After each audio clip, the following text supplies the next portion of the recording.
This multimedia presentation addresses the question, what are the emotional effects of being stigmatized?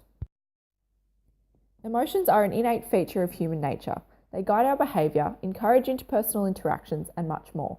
However, negative emotional states can have detrimental impacts upon health and well-being. Research has highlighted a relationship between these negative emotional states and stigma. While this topic specifically focuses on stigma, this diagram highlights how these concepts interact in a cyclical fashion. While many theories can be applied to stigma and its emotional effects, the most relevant are Durkheim's theory of social stigma and Lazarus's theory of cognitive appraisals. While research shows that stigmatization elicits different responses depending on the individual and the situation, some of the common emotional reactions are highlighted.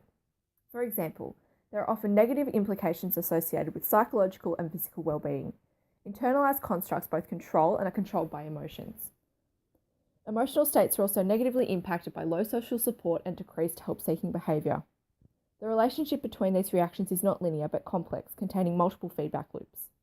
The presence of one response isn't indicative of the presence of another. However, the key finding is that all of these reactions contribute to an emotional response and thus are influential in future experiences. Those suffering from mental health disorders and obesity are just two examples of the many groups subjected to stigma. Overall, these conditions are worsened by its emotional effects. In the case of mental health disorders, the perceived irregularity and unpredictability of the conditions perpetuate the stereotypes and fear.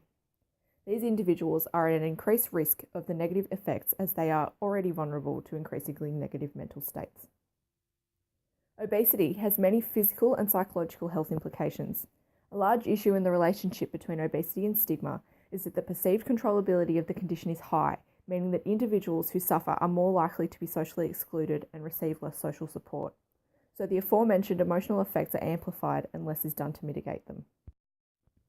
Protest, educate, and contact is a good example of a model developed to help reduce the effects of stigma.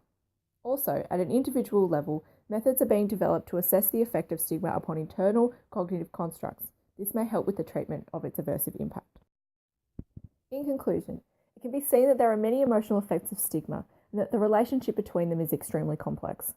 It can also be noted that interpersonal differences play a significant role, as some, none, or all of the emotional reactions may occur. Therefore, what can be taken from this is that stigma appears to impact significantly upon individuals' lives, and thus it should be a high priority to reduce or mitigate its occurrence in today's society.